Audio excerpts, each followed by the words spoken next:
Pete Zuccarini is an underwater cinematographer and native Floridian who is known for shooting big budget feature movies, some of which include Pirates of the Caribbean, Life of Pi, The Hunger Games, Spider-Man, Suicide Squad, Jurassic World, Terminator Salvation, Spring Breakers, The Beach Bum, Into the Blue, as well as TV shows like Ballers on HBO, Breaking Bad, Bloodline. He's filmed commercials for brands like Dior, Armani, Sandals Resorts, Bud Light, Adidas, Levi's, Visa, and the US Navy. Today, we met up with Pete at his home in Key Biscayne, and he took us around Biscayne Bay, where he grew up diving and flats fishing, and where he first started doing underwater photography and film.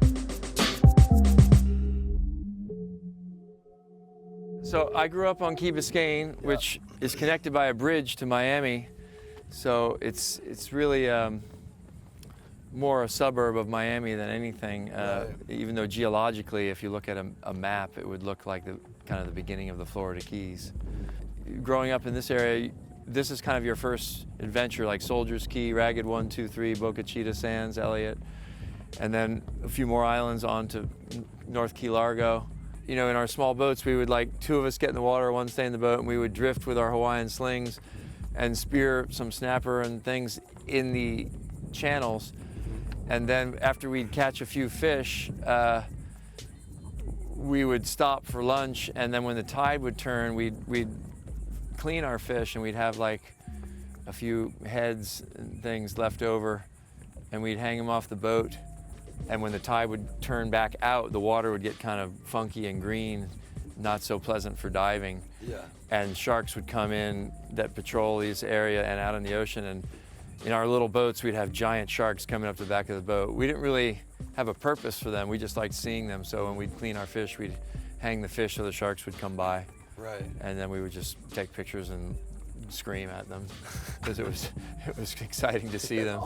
It was definitely my early exposure to being fascinated by sharks, you know, having a 14-foot boat and a 14-foot hammerhead nosing at the back of it, trying to, like, you know, bite off a mangrove snapper head.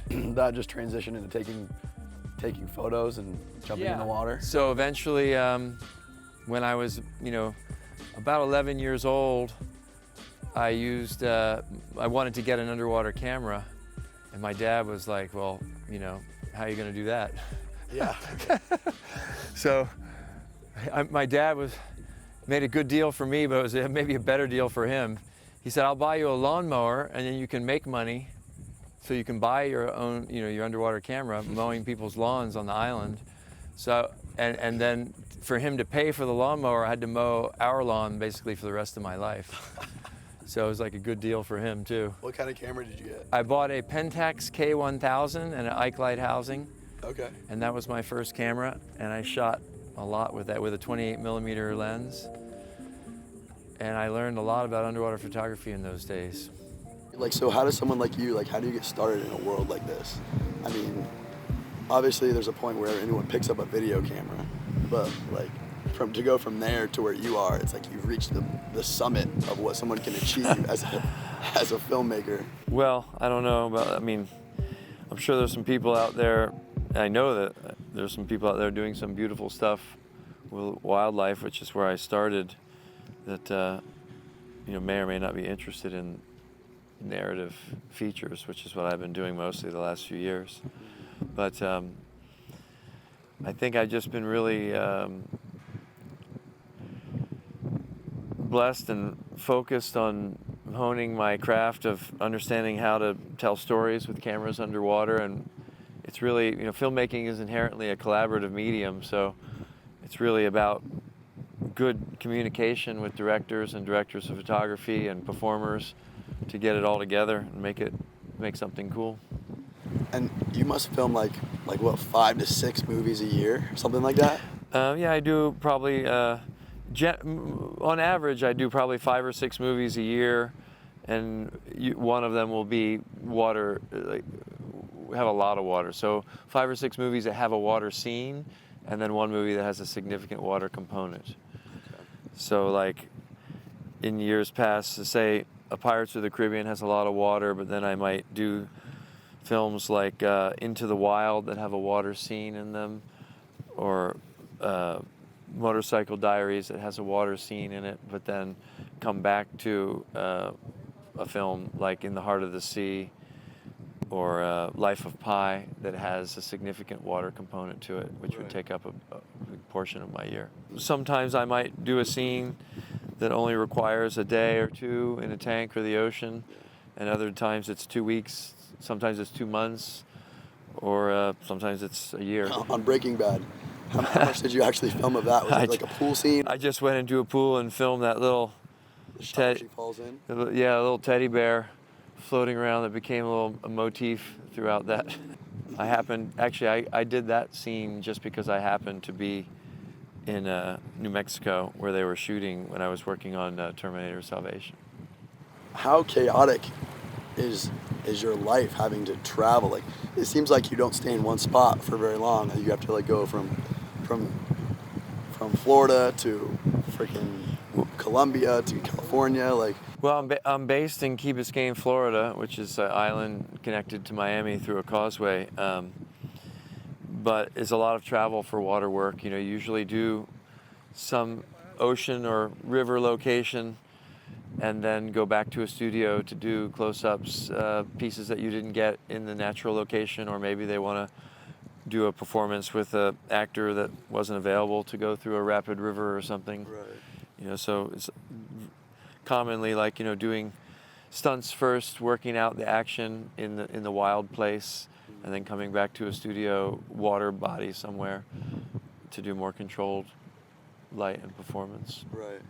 Out of all those movies you've done, what is like your most memorable or craziest experience that you ever had?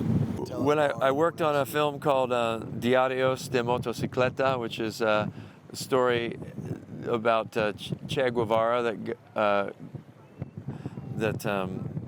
was set in the Amazonian Peru. Walter Salles was the director.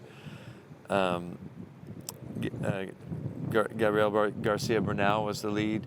And I get a call from a friend of mine who's a producer saying, we've got, the director insists that we swim at night across the part of the Amazon that Che Guevara actually swam across.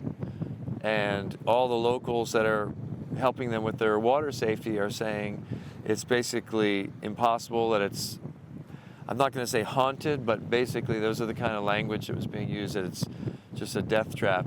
And they had some very unusual ideas about trying to like rope off the river, but there's like 20,000-pound trees floating down the river.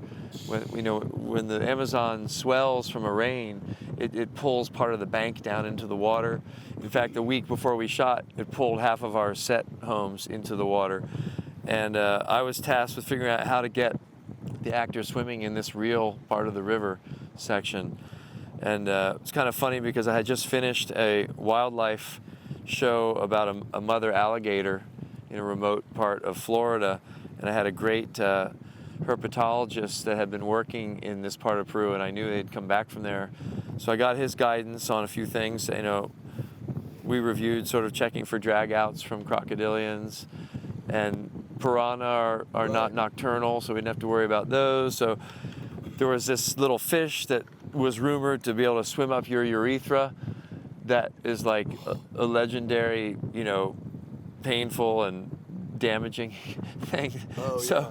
Then I had another friend who had been a bush doctor down in that area. He had worked in like, you know, like Doctors Without Borders kind of program, and he gave me some guidance on some type of snail that lays eggs that get on you when you're in the standing water, and that if you let them sit on you for more than 24 hours, they'll like burrow into your skin and eat your cartilage.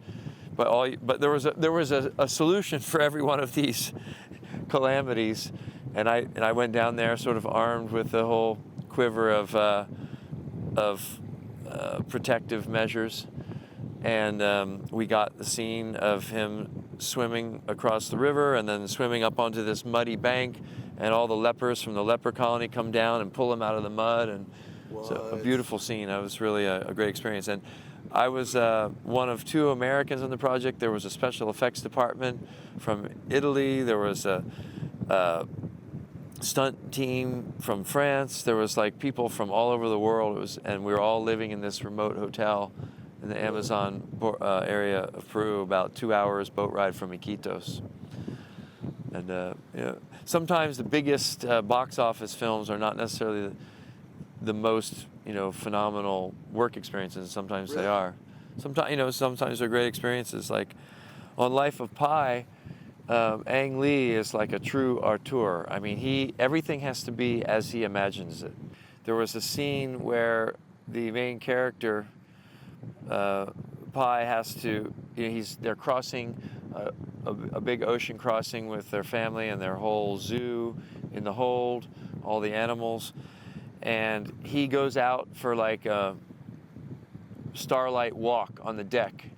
And he goes out on deck, and at first it's like very invigorating. He goes, a spray is hitting him in the face, and he starts looking out the open ocean, and then he looks forward and he sees that this is a really heavy-duty storm surge, like this giant swells washing over the bow, and he sees people getting washed over the deck, and he realizes they're in an emergency. So he has to run back into the boat and go down 3 flights of stairs, and when he gets back to where he came from, the last companionway that he walks through is underwater.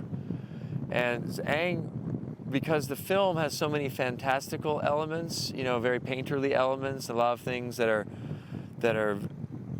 animated and sort of surreal and hyperreal, because there's so much fantasy in the film, he wanted the photography to be super real. Meaning that even though they're going to paint in all of these glorious things, that the actual actor and the camera will have a very accurate photographic relationship. Right. So there won't be just cuts or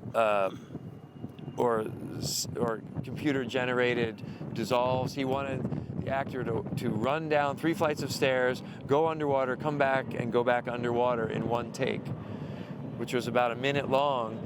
But it's a 3D camera in an underwater housing that weighed about 200 pounds. So going down 3 flights of stairs at full speed with a teenager and then diving it underwater and coming out is very technically challenging. If you watch the film, it looks very fluid and seamless, like someone was running with a GoPro that was smooth, but it's a 200-pound 3D native rig. How long did it take to get that shot? Well, we started off, you know, looking at the set and realized it was impossible, you know, to move the camera through without supporting the sheer weight of the camera with some type of system from above. So it took about 7 days to get the shot, if you include having to redesign the set, because I'd run down the stairs with the camera suspended on a sliding track and a bungee, and then as I took my step off the last flight of stairs, the stairs would fly away. The grips rigged it phenomenally. And then the next set, it swung away. And then the final step, I have to like go full speed. And we had just worked through all the then that camera has to get pulled underwater, floated back up, and pulled back underwater. Because to have a buoyant 200-pound camera and a camera that can sink, that creates its own sets of challenges. Right.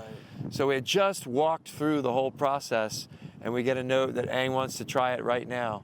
And we had just like done it with baby steps. So, you know, we did a take, and of course he was like, faster, faster. And then on the 3rd take, it was, I said, we can go a lot faster, but it's a 200-pound camera. It's like a wrecking ball. If he slips or anything, this camera's just going to mow him down. It's too much inertia, even though we have it supported.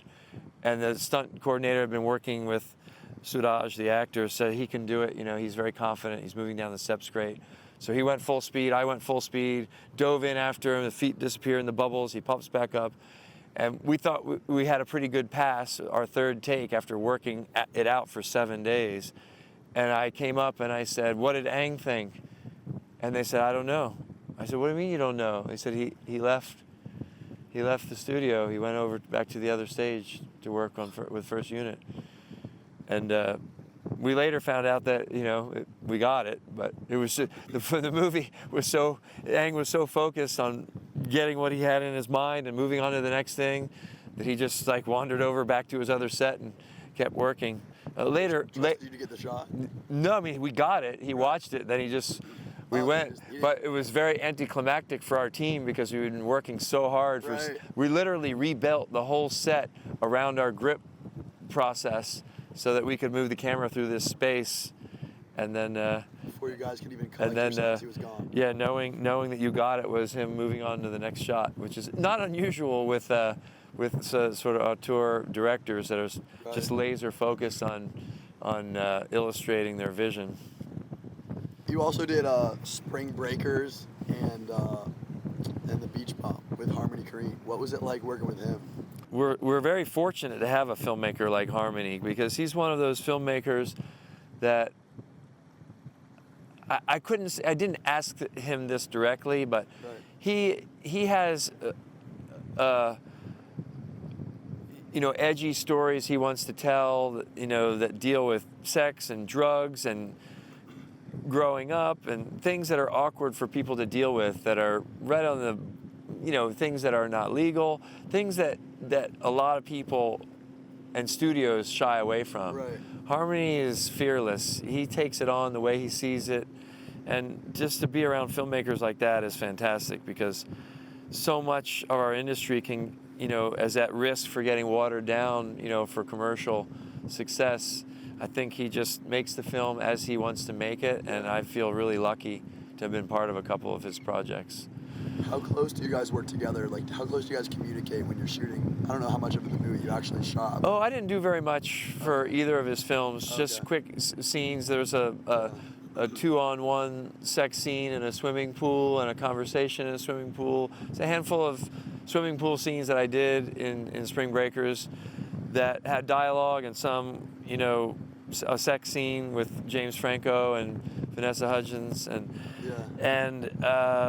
once I feel very fortunate as a niche water specialist.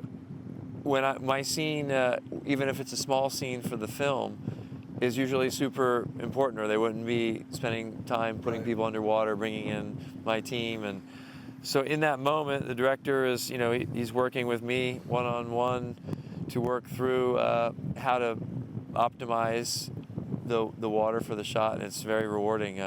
It's my favorite part of the job, really, is getting to meet these super talented directors. His vision is very pure in the sense that he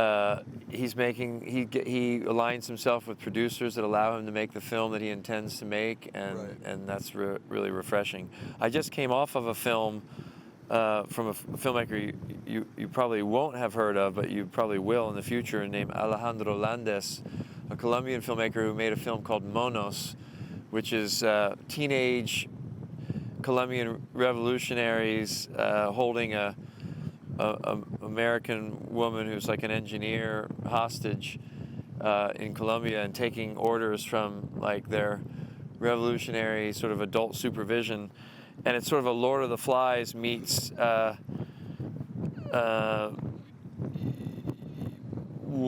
very difficult political scenarios that exist in countries like Colombia that still have ongoing battles between extremists from both sides. Wow. And I think when you see this film, they got this Mika Levy, who's like a super talented DJ musician, to do the score. I don't know if you've ever heard of a film called Under the Skin. It's a film that she did that. She's the sound design and music. It takes it into, like, it doesn't feel like a story set in any particular time period. It's very much a fable. Really? Really wonderful. And the locations are just stunning. These mountaintops where you're up above the clouds, and then there's a rapid river flowing through a really dense Colombian rainforest. It's really phenomenal locations to set this story.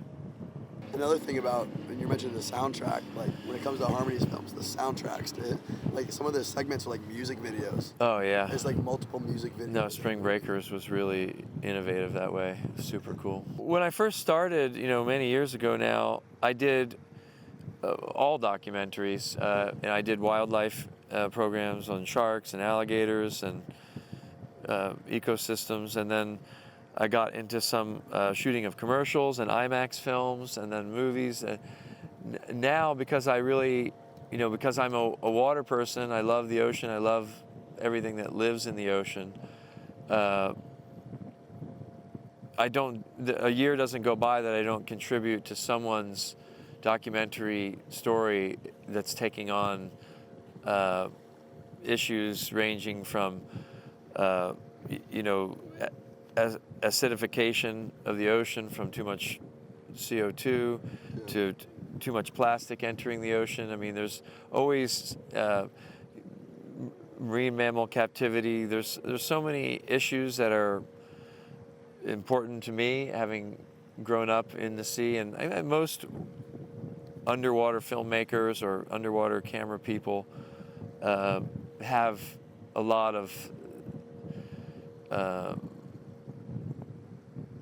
concern and almost sadness seeing how quickly things have changed, and everyone feels responsible to contribute to that. If you have skills in media, then you want to devote a certain amount of your year to really using that to get the message out of things that, you know, media for change, you know, media that can help change things for the better.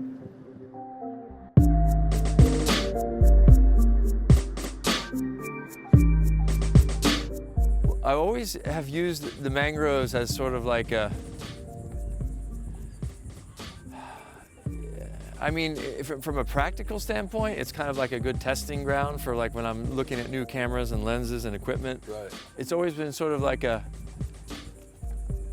meditative space for me, mangroves. It's like a default place I go to be, like when I'm not sure what I'm going to be doing next. Like just to go, it's like, in a way, it's like my nursery ground. Like they always talk about the mangroves as a nursery ground for fish because, you know, there's baby snapper and lobster and grouper and all those little things in there.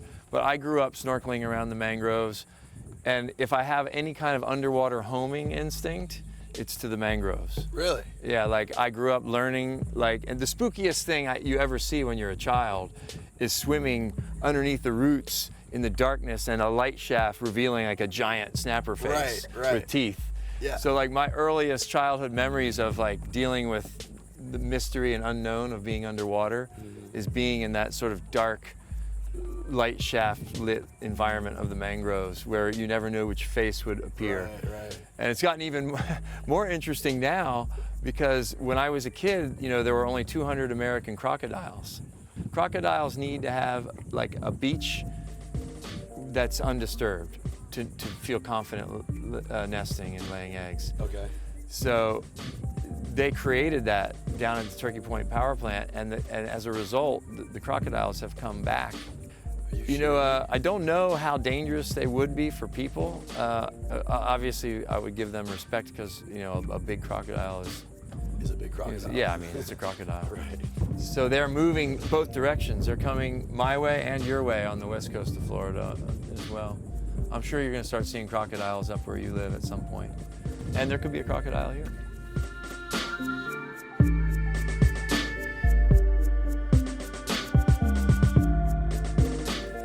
You know, when you shoot for a really long time, you do tend to, like, you know, maybe depending on your definition, but you maybe do too much of it. Yeah. Especially if you're, you know, doing it full. It starts as a hobby and becomes a profession. You're shooting all the time, so yeah. Like I'd love to jump in the water with nothing in my hand. Yeah, and I do that, and some of my best experiences have been doing that. But the balance, it's always a balance thing, like how much of what you're doing that you enjoy doing. But in the last year and a half, I was shooting like 5 days a week for 14 months straight for a great project, but someone else's project. Right. So when I had some time off, I was sort of torn between just not touching a camera because I had a camera in my hand so much, or just craving like doing some photography that got me invested in, you know, in some of my own. Like full creative freedom. Yeah, just to have creative freedom and do my own thing, because I'm very loyal. Like as a crew person, I serve the auteur. Like if there's a director, I'm all like, I don't do anything but think about how to make that movie better when I'm on it. Okay. I don't take, like, nothing's for me. It's all for like making the movie better. And if you don't have that attitude, you're like, it's so hard to make great stuff with collaborative projects like that. You got to be like all in. So when I get Full off, team. yeah, Full it's got to be all about the movie or the director's vision. Anything else, you shouldn't have the job. Right. I mean, in my mind. Right. So when I get a week off, even the weekends, you're kind of still thinking about what you could do next week to make the week go better. So like now that I've had a few weeks off, I went to Colombia with my family. I brought a camera, and then there's a few times I was really glad I had it.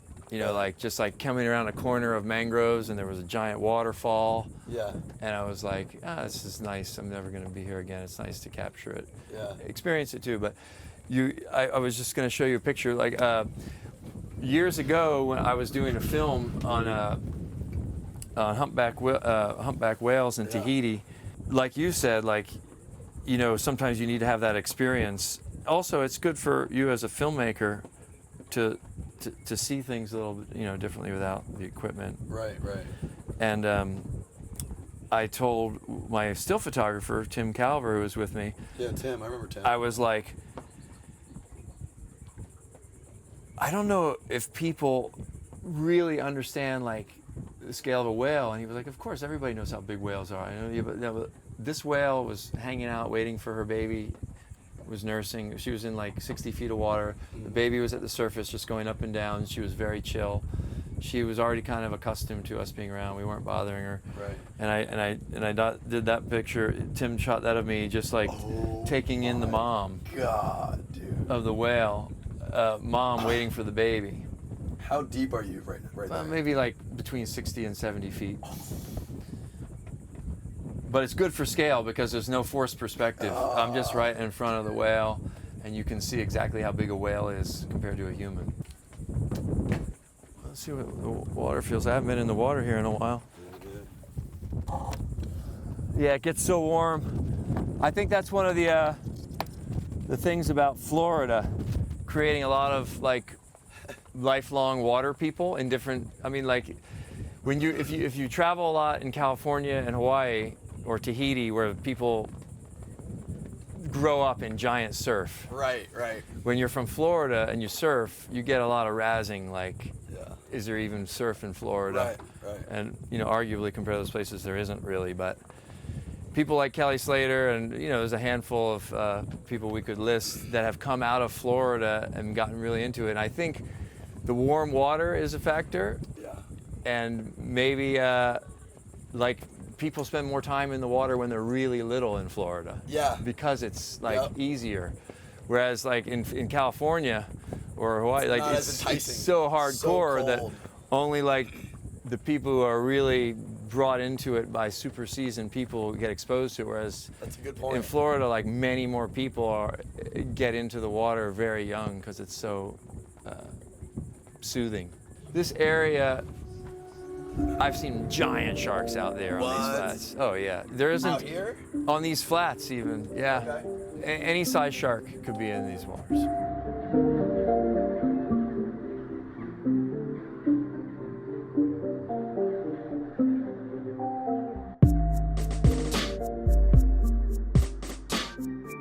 How did you meet Ric O'Barry and getting involved with the dolphin? Well, interestingly, when I was a young child, Ric O'Barry was doing his first research projects at Mashta Point, which is right behind us here, or actually off in the distance there. And after he left the aquarium, he was sort of, I think in his sort of formative years where he really realized he was headed towards a life of commitment to activism to keep animals out of captivity, dolphins and whales and orcas. Yeah, he was a sea aquarium dolphin trainer and handler, and maintaining those tanks and things. And then that led to working for Rico Browning, who was the head of all the marine operations and dolphin training and performances for the Flipper TV series many years ago. Yeah. And Rick, I think, was very fortunate to go along for the ride with Rico Browning, who was very seasoned at dealing with filmmaking and wildlife.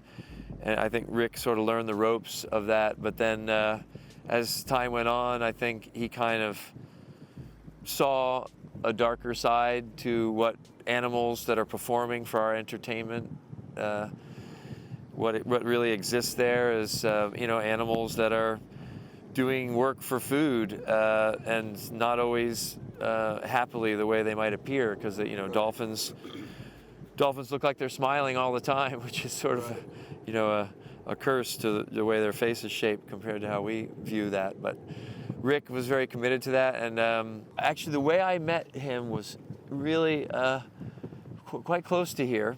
A cove away from here, I was making my first documentary called about Biscayne Bay, about the bay that we're sitting in right now. Okay. And I was doing a film about the history of Biscayne Bay and the current state of ecology. And I was filming some rays and some schools of fish about half a mile from here. And all of a sudden there's a dolphin in my lens, right up against me, looking at me right into my lens. And I'm in murky water, so it was a little stunning. Actually, it was a little scary because this big animal with his eyeball right up to me. And then he left, and he came back with a sea turtle underneath his neck, and he was like guiding it along. And then he like pushed it up to my lens and kind of spun it around right in front of my lens, and then stared at me like, "What do you think of that?" And I was like, "What's going on here? Like, this is amazing. I can't believe I'm getting this footage." Like, it was like I thought I was having this breakthrough moment with dolphins. And so I stayed in this cove for like 3 days, and the dolphins were letting me film them every day. And I was like, this is crazy. And then all of a sudden, someone, you know, started talking to me, and they made a phone call. And it turned out these dolphins had like escaped from Ocean Reef Club. And maybe Ric O'Barry had something to do about it. I'm not really sure. So they were like trained dolphins? They were like dolphins that had been in captivity that were like out in the wild, and I just stumbled into them. I had encountered them. No one really knew where they were. And then when someone talked to me about what I was doing, they called someone who knew about it. And all of a sudden, like, the world descended upon my little Biscayne Bay documentary. Wow. Rick Trout showed up, Ric O'Barry showed up, like 5 different dolphin activists showed up, and then the people from Ocean Reef showed up, and then they hired a big, like, old school dolphin capture team that they imported from Mobile, Alabama, that had big nets and lobster boats. And I was in the middle of it all, and I was, you know, I was in my 20s, so I was kind of fearless at that time, and I wasn't afraid of legal things at that point in my life without having children or any ownership of anything. And at one point I had like the dolphins behind my boat, and we were like tossing them fish to lure them away from the capture boats. And I was like on the nightly news. It was kind of a crazy thing. Anyway, Ric and I chatted, and then he invited me down to go film with him when he released some dolphins that were sort of like I think they had done some military work of some kind. I'm not sure their background, but I filmed him releasing some dolphins down near Key West, I think. Right. And it was like clandestine, totally probably illegal, I guess, because he was ducking for cover at every turn. And then it was, right or wrong, it was very exciting for me. And some of that footage ended up getting licensed and used in The Cove, which is the movie about the Japanese Taiji Cove, Killing Cove. So and in the backstory of Ric O'Barry and how he came to be an activist to try and stop the Killing Cove, they used some of that footage from that first clandestine mission I went on with him. Like movies like The Cove and Blood Dolphin, like that shit is so terrible. It makes your blood boil watching it. It's just so sick. That was probably about 10 years ago to today. Has anything changed with that? Yeah.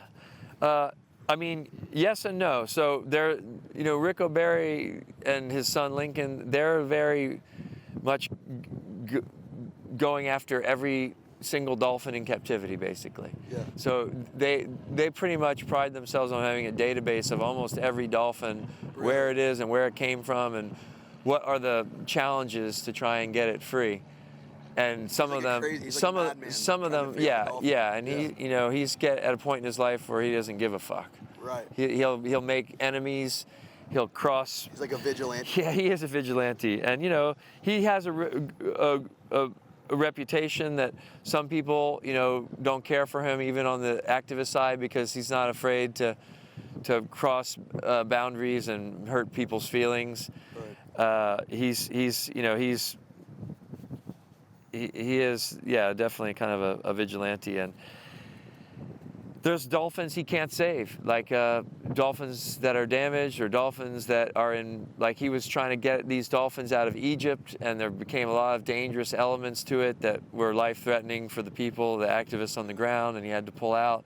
There's things he tries for that are frustrating, you know, death threats, lawsuits all the time. I mean, you know, that's a tough road to hoe, to be a full-time activist.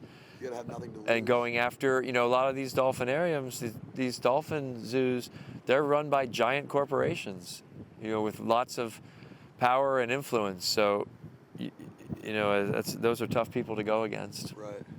Shooting documentaries and shooting movies are such a different world. A lot of times when I'm underwater and I'm shooting stuff, even with the GoPro, I get lost. Like when I'm trying to film something or chase a fish, like I'll get lost in the shot that I'm trying to get. Yeah. I'll forget about my surroundings. Yeah. I'll forget about, like, when I was in the Cayman Islands shooting. You don't want to make a kilfie. Right.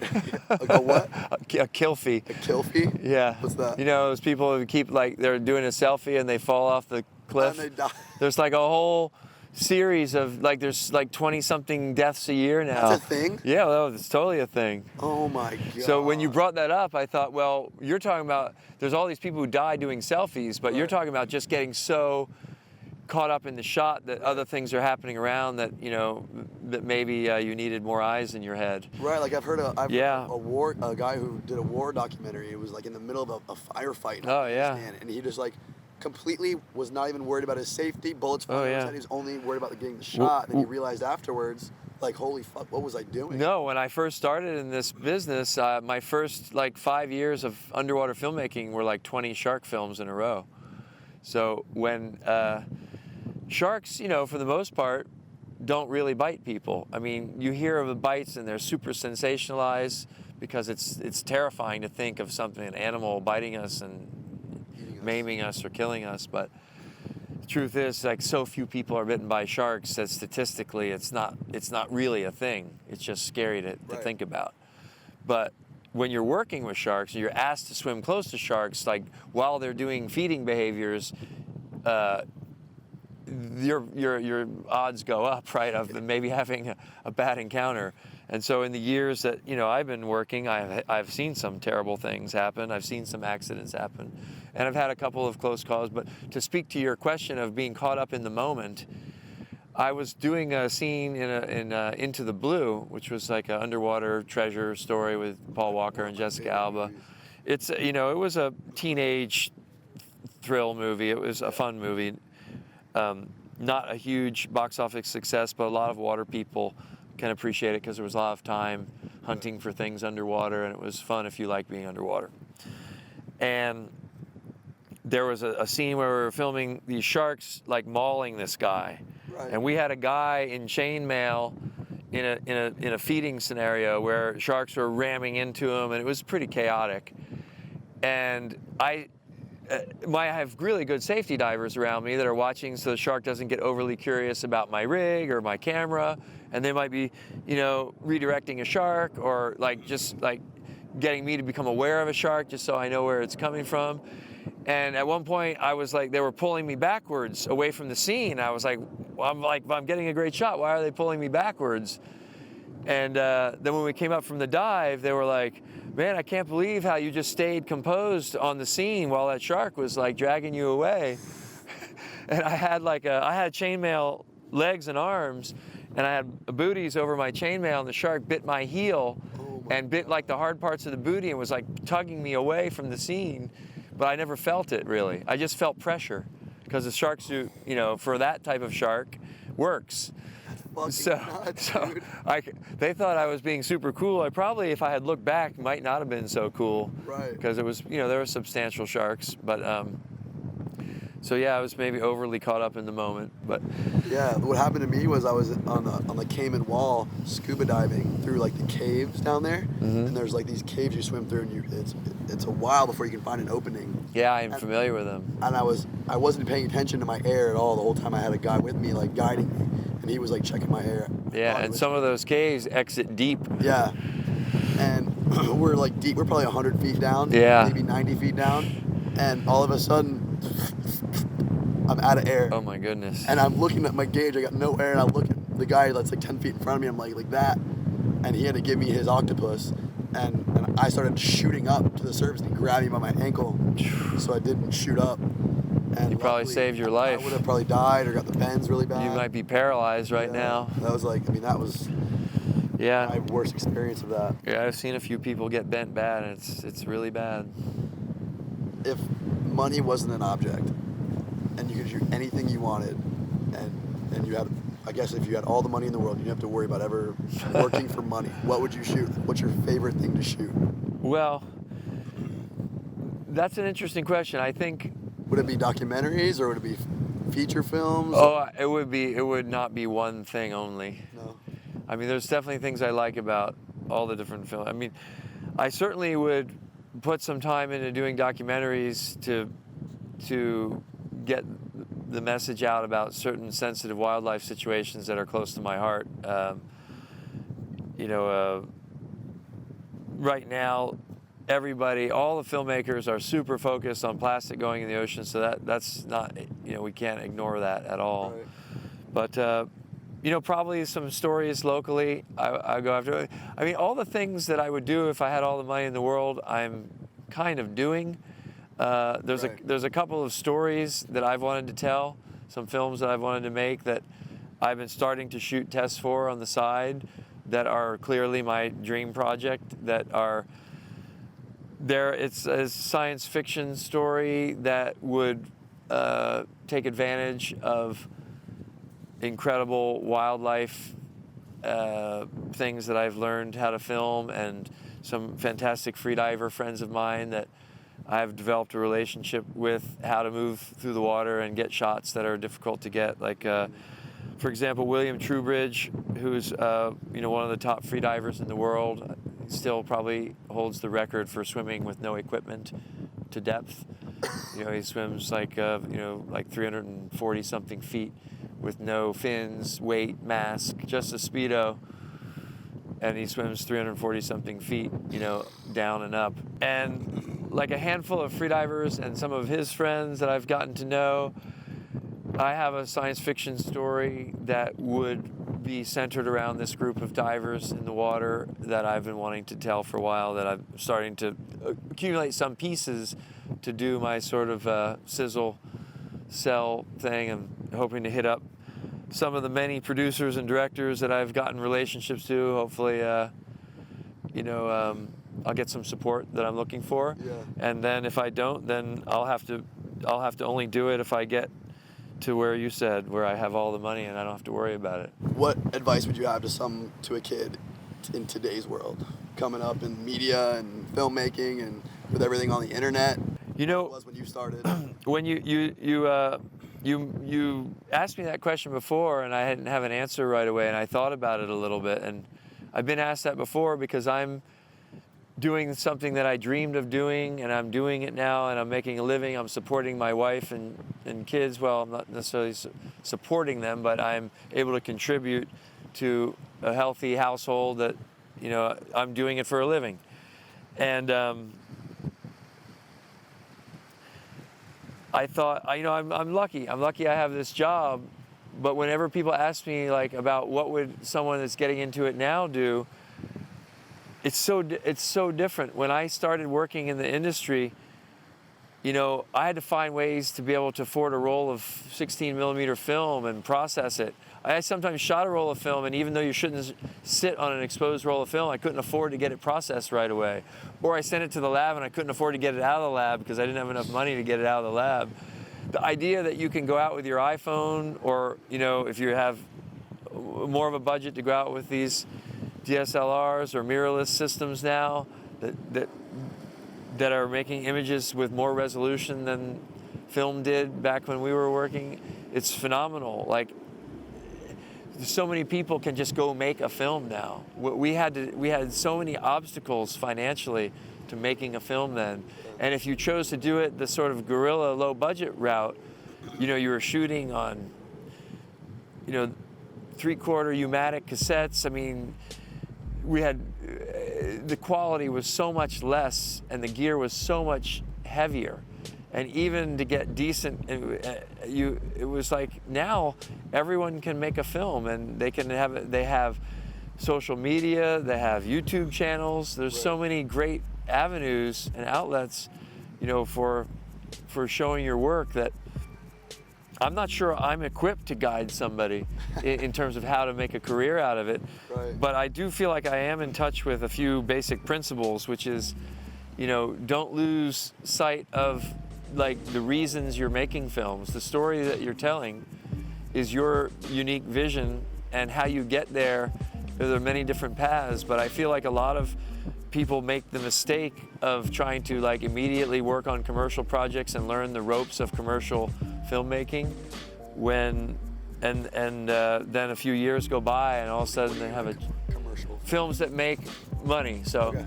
Like, you can make a film that goes on social media, doesn't necessarily have a clear path to making money. Okay.